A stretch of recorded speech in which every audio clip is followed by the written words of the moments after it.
किताबनि जे तारीफ़ी सिलसिले जे हवाले सां हिकु दफ़ो ॿीहर नए गेटअप ऐं नए लोकेशन ते मां हाज़िर आहियां। रिज़वान गुल अव्हां जो पंहिंजो दोस्त ऐं साथी। हिन वक़्तु आउं जेको किताबु अव्हांखे ॾेखारे रहियो आहियां, इहो किताबु जंहिंजो नालो आहे 5 ॾींहं, मुंहिंजो ई तर्जुमो कयल आहे, यानी रिज़वान गुल जो तर्जुमो कयल आहे।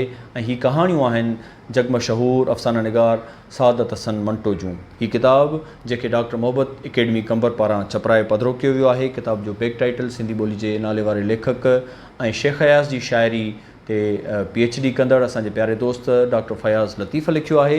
हिन किताब जो इंतिसाब मूं पंहिंजे वालिद साहब डॉक्टर बशीर अहमद शाद जे नाले कयो आहे। ऐं हिन किताब जी मां अव्हांखे तरतीब ॿुधाईंदो हलां त हिन किताब में जेके कहाणियूं शामिल आहिनि ऐं उनखां अलावा हिन किताब जे हवाले सां जेके राया शामिल आहिनि, इदारे जे रूह रवां जी हैसियत में डॉक्टर रियाज़त बुर्ड़े जो हिन में रायो शामिल आहे। डॉक्टर एहसान दानिश जेको सिंधी ॿोली जो नाले वारो लेखक ऐं मुहक़िक़ ऐं लतीफ़ शुनास आहे, उनजो रायो शामिल आहे।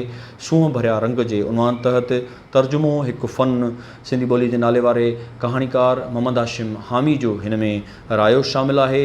सिंधीकार पारां यानी मुंहिंजे पारां हिन में 2 अखर आहिनि ऐं मां ऐं मंटो जे उनवान तहत हिकिड़ो तमामु तवील लेख सादत हसन मंटो जो उर्दू में लिखियलु हो, जंहिंखे बि मां तर्जुमो करे जीअं जो तीअं सिंधीअ में तर्जुमो करे शामिलु कयो आहे।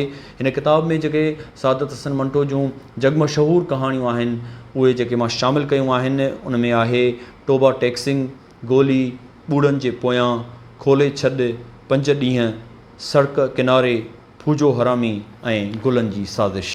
मजमूई तौर ते जेके दोस्त तर्जुमे सां दिलचस्पी रखंदड़ आहिनि ऐं ख़ासि तौर ते सादत हसन मंटो जा पढ़ंदड़ आहिनि, उन्हनि जे लाइब्रेरी में हीअ किताबु ज़रूरु हुअणु खपे। 5 ॾींहं जेके डॉक्टर मोहब्बत अकेडमी कंबर तरफ़ां छपरायो वियो आहे ऐं जंहिंजो सिंधीकार आहे रिज़वान गुल।